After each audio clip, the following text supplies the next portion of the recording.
Hey guys, welcome to episode number 517. Today is Tuesday, so I have another tank tip for you. And today I wanted to quickly talk about bamboo and how to get it to sink in your aquarium. Now, you guys know bamboo. I'm sure most of you guys have been to a tiki bar or two. This stuff is all over the place. Some parts of the world, it's a little bit easier to find than others. Up here in the Northeast, it's a little tough to find, but you can buy it in full lengths. We are also working on releasing a bamboo cave / hide product for my aquarium box.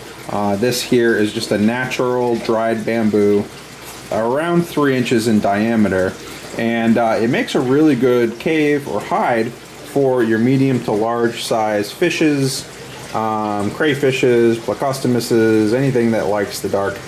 And the one issue is that bamboo, especially dried bamboo, will naturally float.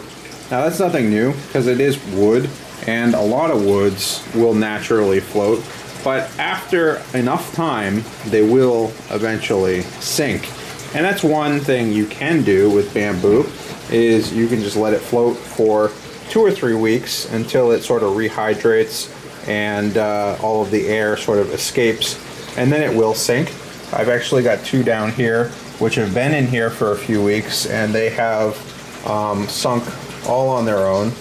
So it does happen, but it does happen slowly, and as you can see, it drops pretty slowly as well. So it's negatively buoyant, but not by a whole lot. Here's a smaller one. This is actually a different type of bamboo. It's a black variety of bamboo, and that one sinks as well. This one actually sank a lot faster than the big one, and I think it's just because the walls were quite a bit thinner on the smaller bamboo, and the thicker the walls are, I think the more air is sort of trapped in there, and the more likely that is to float. So what can you do about this?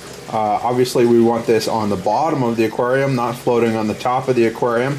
You can just let it sit around for a few weeks and it will sink on its own.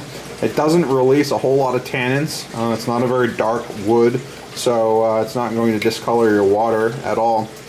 What you can do is you can boil this just like you would any other piece of driftwood. You can boil the bamboo, and that will actually help to sort of get into the inside of the wood itself and soften it up a little bit, and that will help it to sink. But depending on how long you boil it for, it may still float, and if that's the case, it will be less buoyant, but it may still float. And if that happens, you can boil it a little bit longer, or if you want to put it in your tank immediately, one thing that I found that works is if you just take a rock, small rock, and put it on the inside of the bamboo, that's usually enough to get something like this to sink.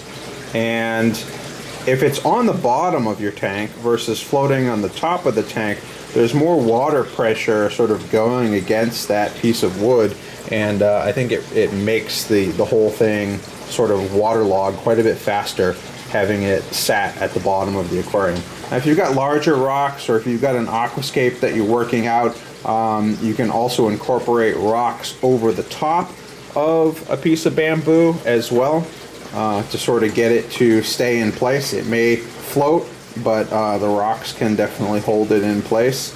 But that's what I found as the easiest way to get one of these suckers to sink, is just to boil it. I did it for like 15-20 minutes, and then you can just throw a rock in it if you'd like, and that's a pretty easy way to get to sink. But the end result is right here, and as you can see, the walls have sort of puffed up a little bit more on this one, and that's back to sort of its more natural shape and size once it has rehydrated. Now the bamboo that you get that looks like this is usually very, very dry. You can get green bamboo that is green in color, and it is freshly harvested. But what I would recommend is that you go with the dried bamboo every single time, because it gives the wood a chance to dry out. And you know, although you have to rehydrate it, you avoid problems with like funguses, and you avoid problems with it breaking down and polluting the water in your aquarium. So just as you would expect out of any other wood, dry it out and boil it, and then put it in your aquarium. And if you need to, get a little help from a little rock. Anyways, guys, hope you enjoyed. There'll be some more details on some bamboo products, hopefully, from my aquarium box in the coming weeks or months. It's been a lot of fun to play with stuff like this. I love to find products that can be used in the aquarium, and we're hoping to bring you more of that sort of stuff in the future. Hope you guys enjoyed, and I'll see you guys later.